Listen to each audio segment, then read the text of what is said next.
Thank you for joining us this evening. I'm Sarah Horbacewicz. Tonight we have new details surrounding a homicide that happened in North Little Rock late Friday night.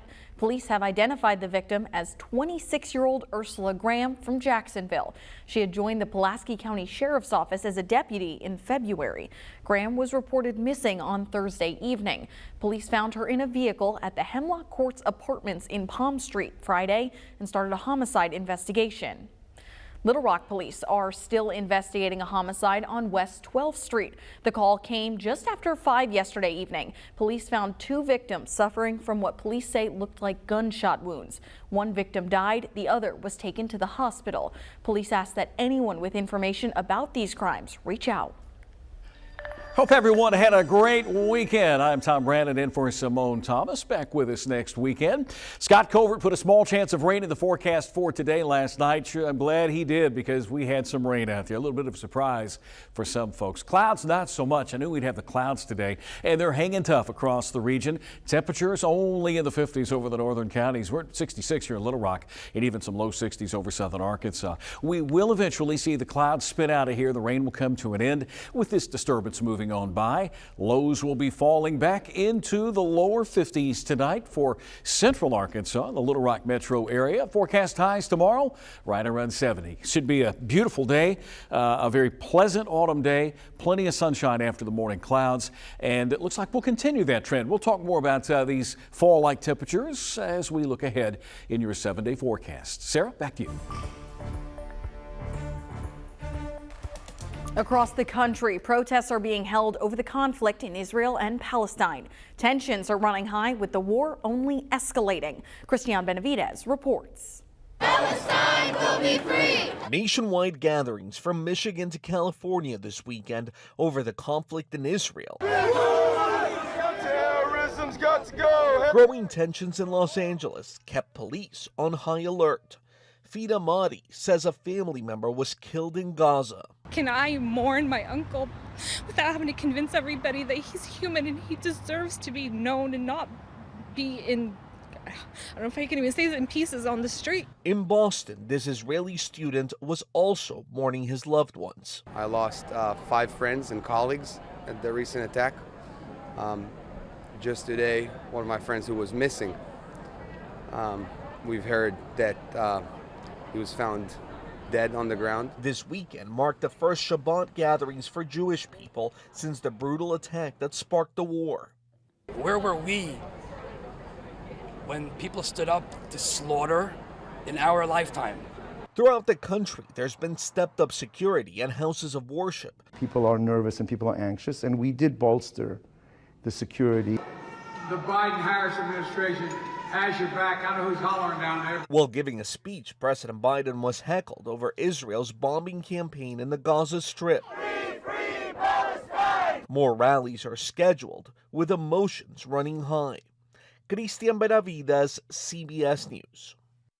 Officials say despite the growing tensions, there is no immediate or credible threat to U.S. security. Here in Arkansas, many are seeing the effect of the war between Israel and Hamas. As Jewish congregations are praying together, Arkansans with ties to the region fear for their family members. Local government leaders are now taking a stance. Governor Huckabee Sanders condemned the attack from Hamas and lowered flags in Arkansas to half staff, while Mayor Frank Scott Jr. says he will increase police patrols around synagogues and mosques until further notice. We always have security when we gather here for worship or study. It's important for me to emphasize that there is no current elevated risk or threat.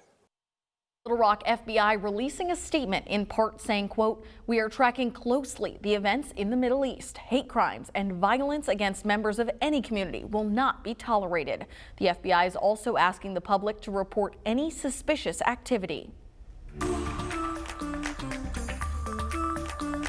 Little Rock city leaders are mourning the loss of one of their very own, Bruce T. Moore, after it was announced that he died yesterday. According to the city of Little Rock, Bruce Moore was the longest-serving city manager in history. The city says Moore was a person who dedicated himself to improving the city and affecting change daily so he can better the lives of Arkansans. Susan Altrui, the director of the Little Rock Zoo, says Moore was a leader, and if you knew him, you loved him, and that he will be greatly missed. To say that the loss of Bruce Moore is tragic is really an understatement. He has touched the lives of so many individuals, whether it was a constituent that had a complaint or whether it was doing something major like leading the development of our downtown area. Until further notice, Mayor Frank Scott Jr. ordered the flags in the city of Little Rock to be flown at half-staff in his memory. And coming up tonight at 10, you can hear more from his friends and loved ones that will share their memories of Moore. Tomorrow, Attorney General Tim Griffin is hosting an inaugural human trafficking summit at the State House Convention Center. The summit is free to attend and open to the public. Experts from across the country and from right here in Little Rock will be speaking about everything from familial trafficking strategies to how to avoid trafficking and more. According to the latest available statistics from the National Human Trafficking Hotline, 74 human trafficking cases occurred in Arkansas in 2021, involving 168 victims. This week, the Social Security Administration announced seniors will see a 3.2% increase in their annual benefits next year to account for the rising cost of living. And many seniors aren't happy, saying the adjustment is still too low. Ariane Detiel is here to verify if the 2024 COLA is historically low. Millions of seniors rely on Social Security benefits. Every year, the amount they receive is adjusted to account for inflation. Last year, Social Security and Supplemental Security income recipients saw an 8.7% increase to their benefits.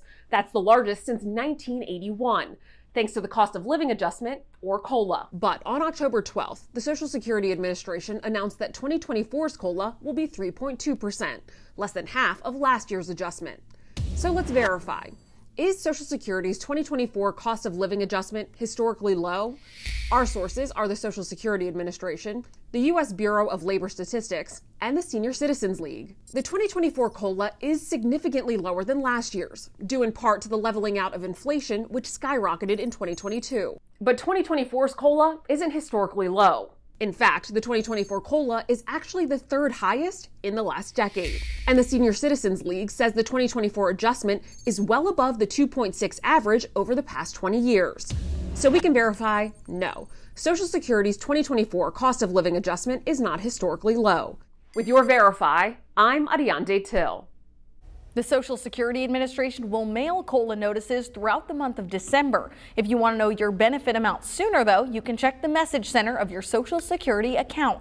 Meanwhile, inflation is still high, but it is showing signs of improvement. According to a government report, prices rose 3.7% in September, but that's way down from last year's peak. It's still, however, above the 2% target regulators want to see. Price hikes at the grocery store are getting closer to historically normal levels. That's up just 2.4% last month, but rent prices remain a problem, with rates rising more than 7%. Hot Springs is looking to develop their parking plans downtown. Currently, the city relies on coin-operated meters.